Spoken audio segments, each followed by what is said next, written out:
Hi friends. അപ്പോൾ ഇന്ന് രാവിലത്തെ ചായ കുടിയൊക്കെ കഴിഞ്ഞ ശേഷമുള്ള ആക്ടിവിറ്റീസാണ് കേട്ടോ. അതായത് പശുവും ആടൊക്കെ ഉണ്ട്, അവർക്ക് ഫുഡൊന്നും ഇല്ലല്ലോ. അപ്പോൾ അതുകൊണ്ട് അവർക്ക് വേണ്ടി ചക്ക വെട്ടുകയാണ്.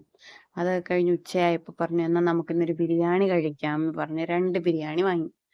ഒരെണ്ണം ഞാനും ഹസ്ബൻഡും ഷെയർ ഇട്ട് കഴിച്ചു, ഒരെണ്ണം ഉമ്മായും ഉപ്പായും കഴിച്ചു. അങ്ങനെ നല്ല ചിക്കൻ ബിരിയാണി ആയിരുന്നു കേട്ടോ.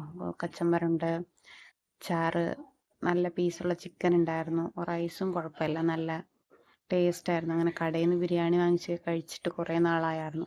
ഇവിടെ നല്ല ഫ്ലേവർ ഉണ്ടായിരുന്നു. അത് കഴിഞ്ഞതാ കൊച്ചിന് കുറച്ച് നേരം അടങ്ങിയിരുത്താൻ വേണ്ടിയിട്ട് ചായപ്പൊടിയുടെ ടിന്ന് കൊടുത്തതാണ്. ചായപ്പൊടിയിൽ ഉറുമ്പുണ്ടോ എന്ന് തപ്പി നോക്കുന്നതാണ് ആ കാണുന്നത്.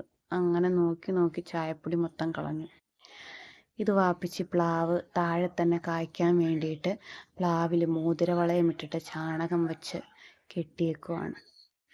പിന്നെയാണെന്നാൽ പിന്നെ വലിയ പെരുന്നാളൊക്കെ വരികയല്ലേ, ഞങ്ങൾ മൈലാഞ്ചി ഇട്ടിരുന്നു, ചുമന്നു, പക്ഷെ എന്നാലും ചുമപ്പ് കുറഞ്ഞു. അപ്പം ഇന്ന് ഒന്നുകൂടെ മൈലാഞ്ചി ഇല പറിക്കാമെന്ന് വിചാരിച്ചു. പറിച്ചു. എന്നിട്ട് ഉമ്മച്ചി അരച്ച് തരാൻ പോകുന്നതാണ്. അപ്പോൾ അത് അവിടെയും വലിയൊരു മൈലാഞ്ചി മരം നിൽപ്പുണ്ട്. ഇത്രയും കാ ഉണ്ടാക്കിയെന്ന് കണ്ടിട്ടുണ്ടോ? അതേ മൈലാഞ്ചി മരത്തിൽ മൊത്തം മൈലാഞ്ചിയുടെ കായാണ്, ഫുള്ള് കാച്ച് കിടക്കുവാണ്. ഇത്രയും കായ ഇങ്ങനെ കാച്ച് കിടക്കുന്നത് ഞാൻ കണ്ടിട്ടില്ല. അപ്പോൾ അമ്മിക്കല്ല് എപ്പോഴും യൂസ് ചെയ്യാത്ത കാരണം കൊണ്ട് അമ്മിക്കല്ലൊക്കെ നിറച്ച് മണ്ണാണ്.